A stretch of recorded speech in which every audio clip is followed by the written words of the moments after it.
I was there. Yes, I'm ashamed to say I was there. Of course, at the time, shame didn't come into it. I mean, I didn't want him dead, this Jesus. That was a bit rough. But I did want him to be punished for raising so many false hopes, raising my hopes, and then letting them come crashing to the ground.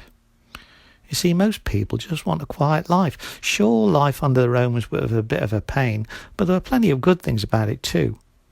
Overall, the economy was good, plenty of jobs, cheap accommodation, and plenty of food and fresh water, and there was always lots of opportunity for someone with a bit of street nous to make a nice living. Now, most people don't want their little lives upsetting. They just want things to carry on as they are, so him coming in with his triumphal entry into the city just before the big festival, stirring things up and making us think there was going to be a revolution or something, didn't go down well, especially when things didn't go the way we all expected. So no, I didn't want him dead, but I did want him stopped, and I did want him to take the punishment he deserved. After all, it wasn't us that needed saving, as he put it. We were trying to live good lives and have a good time at the same time, if you see what I mean. No, he needed to be stopped and put right.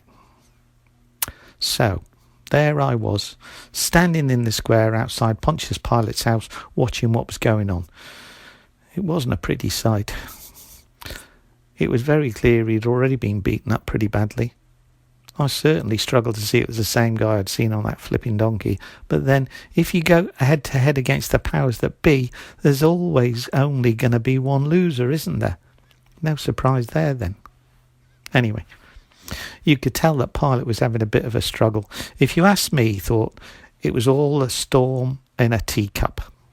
But above everything else, the last thing he wanted was trouble with the religious gang. So he tried one last gambit. He offered, as he always did at these feasts, to free one prisoner as a gift to the populace.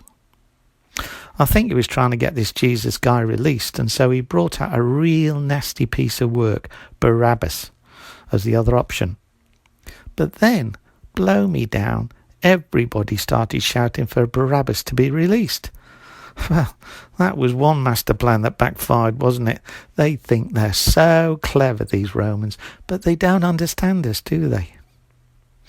As I say, I didn't want the other guy dead, but suddenly, not only was I shouting along with the rest for Barabbas to be set free, but I was screaming, yes, God forgive me, screaming for this other poor Jesus guy to be put to death. And not just any death, the worst imaginable way to die, by crucifixion. I still don't know why I did it. Was it the crowd? Was there something inside me that snapped and just wanted him to suffer? I don't know. But I shouted for his death just the same. Now I wish I hadn't, but I did. I was there. God help me, I was there.